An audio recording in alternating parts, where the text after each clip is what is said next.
Hello friends, मैं अमित आपका स्वागत करता हूं आपके अपने चैनल ज्ञान कैफ़े में। और आज हम देखने वाले हैं 11th क्लास की पॉलिटिकल साइंस का 10वां चैप्टर सेकंड बुक का जो है, जिसका नाम है विकास। आज हम इस चैप्टर में जानेंगे कि विकास क्या होता है, विकास के जो प्रचलित मॉडल क्या थे और विकास की जो वैकल्पिक अवधारणाएँ क्या होती हैं। तो सबसे पहला प्रश्न हमारे सामने आता है कि विकास होता क्या है, विकास का अर्थ क्या होता है। तो विकास के जो अर्थ है, जो अगर हम उसको संकुचित दृष्टि में समझें तो हमें ये लगता है कि हमारी आर्थिक दर में वृद्धि, यानी हमारी जो फाइनेंशियल कंडीशन होती है, अगर उसमें डेवलपमेंट होता है, उसमें हमारी वृद्धि होती है, तो हम उसको विकास कह देते हैं। हमारे पास अच्छा पैसा आना शुरू हो जाता है, हमारा लाइफ स्टाइल थोड़ा सा चेंज हो जाता है, तो हम उसको विकास से उसका तात्पर्य समझते हैं। लेकिन अगर व्यापकतम अर्थ में उसका हम मतलब समझें, मतलब एक बड़े पैमाने पर अगर हम विकास को समझें तो उसमें उन्नति, प्रगति, कल्याण और बेहतर जीवन और आपकी जो जीवन की जो गुणवत्ता है उसमें उसको भी शामिल किया जाता है कि आपका जो लाइफ स्टाइल था किस कदर बदला है। केवल आपके जो है, आपका केवल आर्थिक दर पर ही वृद्धि नहीं, आपका जो कल्याण किस में है और आपका जो मानसिक विकास कितना हुआ है इस पर भी निर्भर करता है। केवल आर्थिक दर की वृद्धि को ही विकास का मतलब जो है आपका मतलब कह सकते हैं कि जो विकास की पूरी परिभाषा है वो आर्थिक वृद्धि नहीं हो सकती है। ठीक है। और इसमें शिक्षा का स्तर, मतलब कि आपका कितना एजुकेशन है, कितना आप स्वस्थ रहते हैं। और विकास का जो अर्थ है प्रत्येक व्यक्ति के लिए अलग अलग होता है। और सपोज कीजिए कि जो अगर कोई मध्यम वर्गीय परिवार है तो उसके लिए विकास का अर्थ है कि उससे थोड़ा हाई होना, थोड़ा अपर लेवल पर जाना। जो मजदूर वर्ग है, जो बहुत गरीब व्यक्ति होता है, उसके लिए विकास का अर्थ होता है कि वो डेली का भोजन, 3 समय का भोजन जो है उसका वो समय से उसको मिल जाए और उसको मतलब कि रहने खाने में थोड़ा सा समस्या ना आए। और जो एक हाई इंडस्ट्रियलिस्ट लोग होते हैं, जो काफ़ी ज़्यादा ऊंचे पद पे होते हैं, उनके लिए भी विकास का अर्थ अलग होता है। तो विकास को जो है हम एक वाक्य में परिभाषित नहीं कर सकते हैं, क्योंकि ये विकास का जो अर्थ होता है वो सबके लिए अलग अलग होता है। ये डिपेंड करता है कि उसकी सिचुएशन क्या है। ठीक है। तो इसे हम विकास की अवधारणा के अंतर्गत समझते हैं, इसको हम विकास के अर्थ से समझते हैं। तो अगर कोई सामान्य परिभाषा पूछी जाए तो विकास का अर्थ यह है कि किसी के जीवन में उसका जो है उसका कौशल का विकास करना, उसकी प्रगति, उसके कल्याण और उसके जीवन स्तर में के साथ साथ उसके आर्थिक दर में भी वृद्धि होना ही विकास कहलाएगा। ठीक है। जो आपके स्क्रीन पर जो आप जितने भी आपके पॉइंट्स आ रहे हैं वो आपके लिए इंपॉर्टेंट है, तो सारे पॉइंट्स में आप जो है वीडियो को पॉज करके देख सकते हैं और उसको नोटबुक में लिख सकते हैं। एक कॉन्सेप्ट है सतत विकास की अवधारणा। सतत विकास का अवधारणा मतलब होता है कि हम जो प्राकृतिक संसाधनों का इस्तेमाल कर रहे हैं वो तो वर्तमान में रहें, साथ में हमारे आने वाली पीढ़ियों के लिए भी बचे।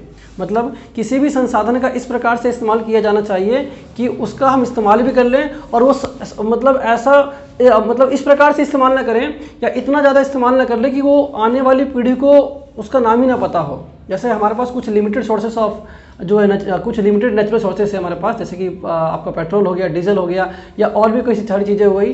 तो अगर इनका हम अत्यधिक इस्तेमाल करते हैं तो हमें हमारी आने वाली पीढ़ियों को जो है वो उसकी जो उपलब्धता होगी वो आपको नहीं मिलेगी। अगर आप प्राकृतिक संसाधनों का इस प्रकार से इस्तेमाल करते हैं कि वो आने वाली पीढ़ी के लिए ना बचे, तो ये आप गलत तरीके से विकास कर रहे हैं। तो सतत विकास का मतलब ये होता है कि हम संसाधनों का या प्राकृतिक संसाधनों का इस प्रकार से इस्तेमाल करें कि उसको भावी पीढ़ी के लिए भी संरक्षित रखा जा सके। ठीक है। अगर आप प्राकृतिक संसाधनों का, जैसे कि आप ले लो, हवा ले लो, अगर इतना ज़्यादा हम पोल्यूशन क्रिएट कर देते हैं तो क्या होगा, आने वाली पीढ़ी जो है वो स्वच्छ वायु क्या होती है उसको जाने ही नहीं।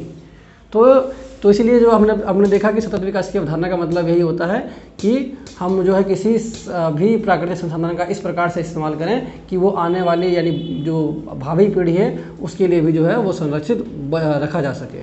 ठीक है। समझ में आ रहा है आप लोगों को। फिर हम देखते हैं अगला, विकास का प्रचलित मॉडल क्या क्या था।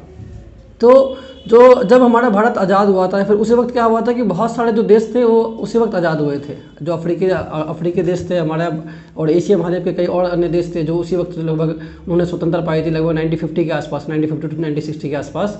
तो उस वक्त क्या था, जब आज़ादी के बाद हम लोगों के पास खुद का शासन आ चुका था, तो हमारे सामने भी विकास का एक बहुत बड़ा प्रश्न आता कि हम कैसे जो हैं खुद का डेवलपमेंट कर सकते हैं। क्योंकि हमारे जो संसाधन होते हैं, क्योंकि जो औपनिवेशिक देश थे जिन्होंने हम पर शासन किया, इंग्लैंड, ब्रिटेन या अन्य अलग अलग देशों पर अलग अलग जो मतलब कि जो औपनिवेशिक थे उन्होंने जो शासन किया, उन्होंने क्या किया था कि जिस पर वो शासन करते थे वो उसको कच्चे माल की तरह इस्तेमाल करते थे। हमारे यहाँ जो उन्होंने विकास नहीं किया और हमारे माध्यम से उन्होंने अपना विकास किया था। तो हमारे पास संसाधन भी कम थे उसके अलावा हमारे पास बहुत बहुत बड़ा प्रश्न होता है कि हम किस प्रकार से विकास करें। तो हम क्या मतलब जितने भी विकासशील देश थे उन लोगों ने विकास का अर्थ ये लगाया कि जो उस प्रकार से विकसित देश अब खुद को आगे बढ़ा रहे हैं, हम भी जो है उसी प्रकार से खुद को आगे बढ़ाएं। यानी जिस कदम पर चलकर जो है विकसित देशों ने डेवलपमेंट किया है, आपको पता होगा विकसित देश से मेरा अर्थ आपका अमेरिका हो गया, यूरोपियन कंट्री जितनी हो गई आपकी लगभग सबके सब डेवलप्ड कंट्री मानी जाती हैं, विकसित कंट्री मानी जाती है। चाइना भी आपका जो है, जापान है, ये सब विकसित कंट्री के अंतर्गत ही आते हैं, जिन्होंने है अपना जो है एक अपना जो है विकास कर चुके हैं, जहाँ पर उनके लोगों की जो जीवन स्तर होता है वो काफ़ी अच्छा है बाकी अन्य से विकासशील देशों के मुकाबले। तो जो अगर हम विकास की बात करते हैं और फिर तो हम देखते हैं कि उसको 3 वर्गों में बांटा गया है आपका। एक आपका आता है विकसित देश, दूसरा आपका आता है अल्प विकसित देश, तीसरा आपका आता है विकासशील देश। तो विकसित देश में आपको मैंने बता दिए हैं, विकासशील देश में हमारे भारत आ जाता है और भी अन्य राज्य जो उस वक्त के जो है आपके जो है आज़ाद हुए थे। और उसके अलावा कुछ देश ऐसे हैं जो मतलब अल्प विकसित होते हैं, मतलब उनके यहाँ जो डेवलपमेंट है बहुत कम मात्रा में हुई है। तो जो अल्प विकसित देश हैं या फिर जो विकासशील देश हैं, उन्होंने शुरुआत में ऐसा सोचा कि अगर जिस रास्ते पर विकसित देश चले हैं उस रास्ते पर हम भी चलें तो हम भी जो है विकास के लक्ष्य को पा सकते हैं और उन्नति का लक्ष्य जो है वो निर्धारण कर सकते हैं। तो अनेक विकासशील देशों ने, इसमें भारत भी एक था, जो विकसित देश होता है, अनेक विकासशील देशों ने, माफ़ कीजिएगा अगर मैंने कुछ गलत बोल दिया होगा, तो अनेक विकासशील देशों ने, जिसमें भारत भी एक था, उन्होंने विकसित देशों के मार्ग पर चलने का निर्णय किया और जो है बहुत बड़ी मात्रा में देखो खनन भी किया, यानी माइनिंग की। उसके अलावा जो स्टील प्लांट होते हैं यानी इस्पात संयंत्र बोलते हैं जिसको हम हिंदी में, और जो उर्वरक उत्पादन होता है, जो फर्टिलाइजर का प्रोडक्शन होता है, और खनन किया यानी माइनिंग की, और बहुत सारी कृषि तकनीकों में सुधार लाने का प्रयास किया। ठीक है, लेकिन ये प्रयास भी ना अधूरा प्रयास कह सकते हैं इसको आप, क्योंकि जब ये डेवलपमेंट लेकर आ रहे थे तो ये सोच रहे थे कि हम ऐसा कौन सा इलाका है या ऐसा कौन सा क्षेत्र जहाँ पर हम कम से मतलब हमारी इन्वेस्टमेंट कम हो और हम जल्दी से वहाँ पर डेवलपमेंट कर जाएं। आपको अगर 1960 के दशक में याद होगा तो हरित क्रांति हुई थी। तो हरित क्रांति में क्या हुआ था, केवल पंजाब हरियाणा जैसे ही राज्यों का जो है बहुत ज़्यादा फ़ायदा हुआ था। जब हमने डेवलपमेंट की और एक कदम आगे बढ़ाया था, जब उन्नत तकनीक बीजों का इस्तेमाल किया था हरित क्रांति के अंतर्गत, तो क्या हुआ था, कुछ एक भाग हमारे भारत के कुछ एक भाग में क्या हुआ, विकास अच्छी तरह से हुआ, जबकि कुछ एक भाग में क्या हुआ, विकास अच्छी तरह से नहीं हुआ। उसका एग्जाम्पल था बंगाल में क्या हो गया, बंगाल में जो हरित क्रांति आई थी यानी जो विकास के लिए किया गया था वहाँ पर कुछ नहीं उसका असर दिखा, जबकि पंजाब और हरियाणा के जो किसान थे उनको फ़ायदा पहुँचा। वो पहले से सक्षम किसान थे और जो लोग गरीब किसान थे हरित क्रांति का उनका बिल्कुल फ़ायदा नहीं हुआ।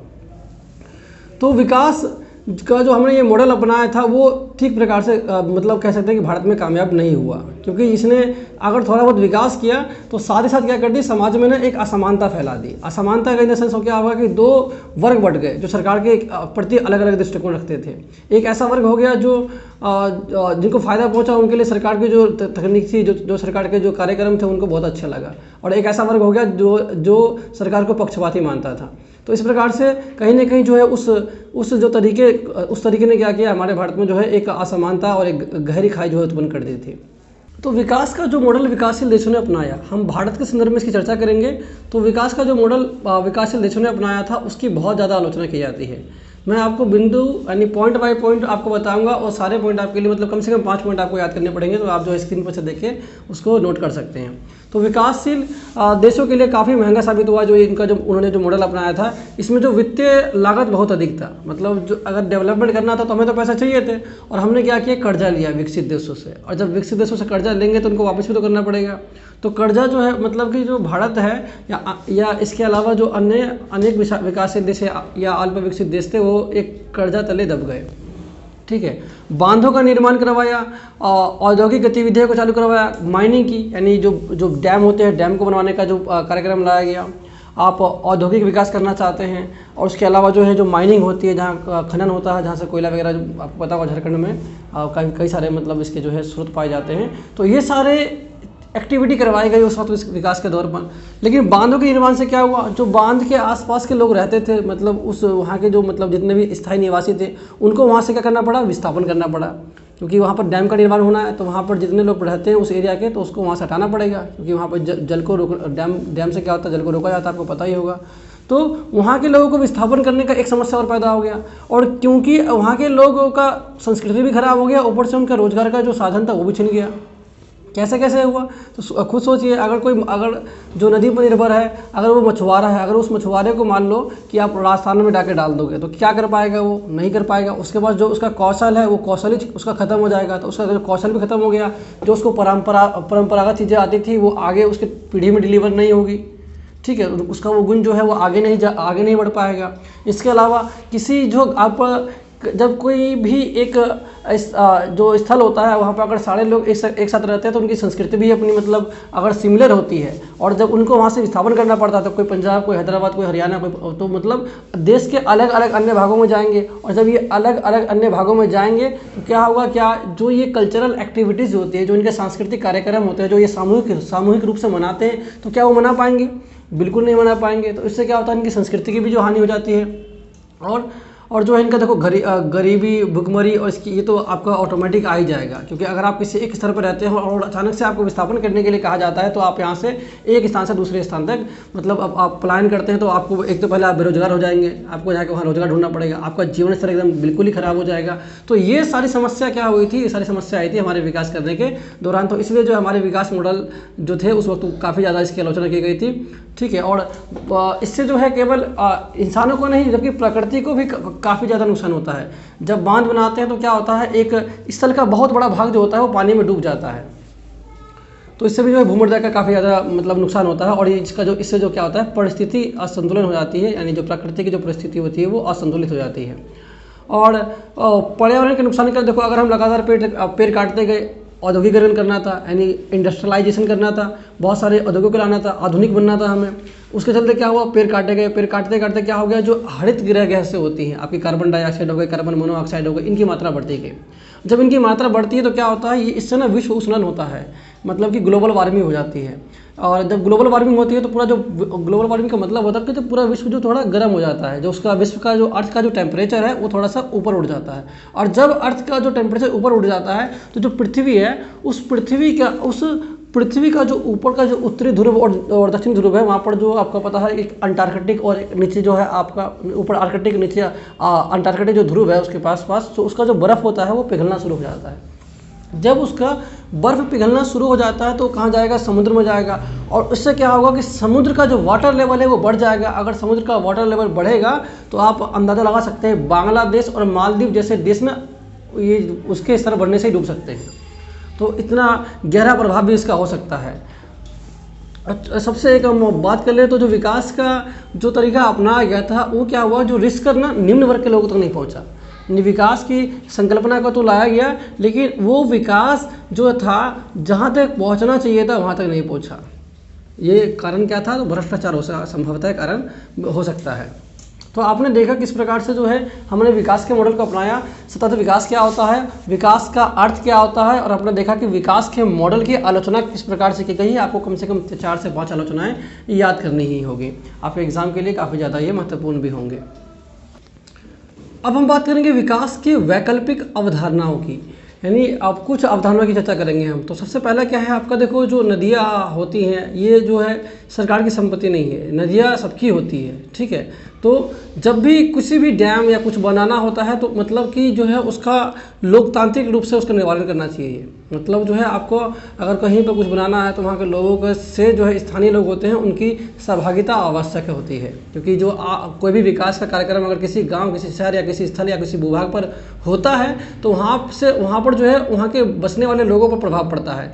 तो ऐसे फैसलों को लेने के लिए जो है लोकतांत्रिक तरीका अपनाना चाहिए और जो है स्थानीय लोगों को जो है उस फैसले में शामिल किया जाना चाहिए, ताकि जो है एक तो विरोध कम हो जाएगा उनका अगर उनके खिलाफ होगा, और अगर वो सहमत हो जाते हैं तो, और इससे जो होगा इससे क्या होगा कि ये जो है एक हम कह सकते हैं कि हमने जो है इस फैसले को लाने के लिए मतलब इस कोई भी डेवलपमेंट कोई भी प्रोग्राम लाने के लिए हमने लोकतांत्रिक तरीके को अपनाया है। दूसरा क्या है, न्यायपूर्ण और सतत विकास की अवधारणा को जो है मानना पड़ेगा। अगर हम चाहते हैं कि हमारा जो विकास अच्छी तरह से हो और वो लंबे समय तक विकास के मतलब विकास रहे, उसका अस्तित्व रहे और उससे हमारी पारिस्थितिक संतुलन जो है मतलब हमारे प्राकृतिक और मानव के बीच का जो संतुलन है वो खराब ना हो, तो हमें सतत विकास करना पड़ेगा। मतलब विकास करते समय ये ध्यान देना पड़ेगा कि हम प्राकृतिक का अंधाधुंध प्रयोग तो नहीं कर रहे हैं, ठीक है। और केवल सरकार पर ये जिम्मेदारी नहीं है। तीसरा पॉइंट में आप ये समझेंगे कि देखो हम अपने जीवन शैली में सुधार कर सकते हैं। जीवन शैली का मतलब होता है आपका कि आपका जो आप जो रहते हो, रहने का जो तरीका है आपका, आप उसमें थोड़ा बहुत परिवर्तन कर सकते हो। जो चीज़ मतलब जिसको हम बार बार यूज मतलब जो नवीकरणीय नहीं है, जिसको हम रिसाइकल नहीं कर सकते हैं, तो उसको जो है हमें सावधानी से इस्तेमाल कर सकते हैं। या फिर जो ऐसे संसाधन जो नष्ट हो जाते हैं और उसका हम दोबारा से इस्तेमाल नहीं कर सकते हैं, तो उसको जो है हमें प्रयोग में सावधानी से लानी चाहिए। और ऐसे संसाधन जो मतलब कि हमारे यूज करने के बाद उसको हम दोबारा से यूज़ कर सकते हैं, तो हम उसको जो है दोबारा से यूज हमें अधिक से अधिक बार करना चाहिए। क्योंकि इससे क्या होता है, अगर हम कोई भी ऐसा चीज़ जो नष्ट नहीं हो सकती है और उसका हम बार बार उसका एक नया प्रोडक्ट खरीद कर जो है हम उसका इस्तेमाल करते हैं, तो क्या होता है, उससे हमारा जो है वेस्ट बढ़ जाता है प्रकृति के ऊपर, है ना। जैसे आपने कोई फ़ोन लिया या कुछ और ले लिया, अगले समय में कुछ आपके पास और आ गया तो आपने उसको मतलब फेंक दिया, तो अब वो क्या हो जाएगा, एक इलेक्ट्रॉनिक वेस्ट हो जाएगा। और ऐसा वेस्ट हो जाएगा जिसको पूरी तरह से समाप्त करना जो है बड़ा मुश्किल हो जाता है। तो ये भी है कि हम अपने जीवन शैली में सुधार करके, और जो चीज़ें रिसाइकलेबल है, जिस चीज़ को हम दोबारा से मतलब कि हम इस्तेमाल कर सकते हैं, अगर कोई चीज़ हमारे पास है उसका हम पुनः प्रयोग कर सकते हैं, तो हमें उसका पुनः प्रयोग करना चाहिए। जिससे क्या होगा कि जो पृथ्वी में जो कूड़ा कचरा है वो उसकी मात्रा जो है वो थोड़ी सी कम हो जाएगी। और विकास का मतलब ये नहीं होता कि आपके पास स्मार्टफोन आ गया है, फिर आप जो थोड़ा सा अलग लुक में या थोड़ा सा वेस्टर्न कपड़े पहन लेते हो तो आप सोच रहे हो कि yes you are modern, but not. आप इसी हिसाब से मॉडर्न नहीं होते हैं। जब तक आपको सुख शांति और प्रसन्नता नहीं होती मन के अंदर, आपके अंदर स्थायी शांति नहीं होती है, तो आप जो है उसको विकास नहीं कर सकते हैं। आपका मानसिक विकास और आपका जो शारीरिक विकास दोनों मतलब विकास के अंतर्गत ही आते हैं, तो आपको जो है इसका भी ध्यान देना है, ठीक है। और एक जो आपका यूएन है, यूनाइटेड नेशन ऑर्गेनाइजेशन, इसकी एक शाखा है जिसको हम बोलते हैं यूएनडीपी, यूनाइटेड नेशन डेवलपमेंट और प्रोग्राम, मतलब मानव विकास संयुक्त राष्ट्र मानव विकास सूचकांक बोलते हैं। ये क्या करता है, तो ये देखता है प्रत्येक राष्ट्र के अंदर कि कौन सा देश जो है किस हिसाब से विकास कर रहा है। ये शिक्षा देखता है, और ये जो है आपका देखता है कि वहाँ के जो लोग होते हैं वो औसतन कितने वर्ष तक जीते हैं। ये देखते हैं कि वहाँ के लोगों में मतलब जो है साक्षरता कितनी है, मतलब शिक्षा कितना है, उनका शैक्षिक स्तर कितना है। उसके बाद मृत्यु दर देखते हैं, और देखते हैं कि मतलब वहाँ की जो माताएं होती हैं, माता और मातृ मृत्यु दर देखते हैं। मातृ मृत्यु दर का मतलब होता है कि जो जब माता जब बच्चे जन्म देती हैं तो क्या माता का डेथ कितना होता है 100 में से। तो ये सारी चीज़ें को देखने के बाद जो होते लिस्ट जारी करती है, यानी रैंक जारी करती है। ये बताती हैं कि हाँ, और वो लिस्ट ही बताता है कि कौन कितना विकास कर रहा है। तो हमारा भारत 2020 में बताइए किस नंबर पे था, तो संयुक्त राष्ट्र मानव विकास सूचकांक में हमारा भारत जो है 189 देशों में से 189 आउट ऑफ 189 में से 131 जो इसका प्लेस आया था। तो ये आपका जो पूरा विकास का चैप्टर है। तो आशा है कि आपको ये चैप्टर समझ में आया होगा, और आपने जितने भी बिंदु आपने देखे चैप्टर के संबंधित इस स्क्रीन पर उसको आप लिख लीजिए। और साथ ही में साथ आप हमारा चैनल सब्सक्राइब कर दीजिए अगर आप पहली बार हमारे वीडियो को देख रहे हैं, और अपने दोस्तों के साथ शेयर भी कीजिए। और अगर आप 2020 में आप जो है 11वीं क्लास में गए हैं और 2021 में आप एग्ज़ाम देने वाले हैं, तो आपके जो कुछ चैप्टर जो हैं डिलीटेड किए गए हैं, कुछ चैप्टरों को हटा दिया गया है। जैसे आपका जो है चैप्टर नंबर 6 जो नागरिकता है, 7 शायद नागरिकता, राष्ट्रवाद हो गया, धर्मनिरपेक्षता हो गया, ये सारे चैप्टर आपके डिलीट हो चुके हैं। और जो पहली बुक है उसके अंदर संघवाद चैप्टर है, जो लोकल गवर्नमेंट यानी स्थानीय सरकार जो चैप्टर है वो भी डिलीट हो चुका है। आप एक बार आप खुद भी देख लेंगे कि आपके जो कौन कौन से चैप्टर डिलीट हो चुके हैं, और उसके हिसाब से आप प्रिपरेशन करेंगे। जो चैप्टर आपके एग्जाम के लिए इंपॉर्टेंट नहीं है, फिलहाल आप उन चैप्टर पर मेहनत नहीं कीजिए। जो चैप्टर आपके लिए बहुत इंपॉर्टेंट है उसको आप जो है भली बातें देखिए। और मिलते हैं आपसे अगले सेशन में। अगला जो हमारा वीडियो होगा उसमें जो हम 2021 में जो जितने भी मोस्ट इंपोर्टेंट क्वेश्चन हमारे अकॉर्डिंग होते हैं, जो एग्जाम में बार बार पूछे गए हैं क्वेश्चन पिछले सालों में, उन सभी क्वेश्चन की प्रैक्टिस करेंगे। तो आप चैनल को सब्सक्राइब कीजिए और बेल आइकन को प्रेस कर लीजिए, ताकि आपको नोटिफिकेशन टाइम से पहले प्राप्त हो जाए और आप अपने एग्जाम में अच्छे मार्क्स कर पाएँ। चलिए मिलता हूँ आपसे अगली वीडियो।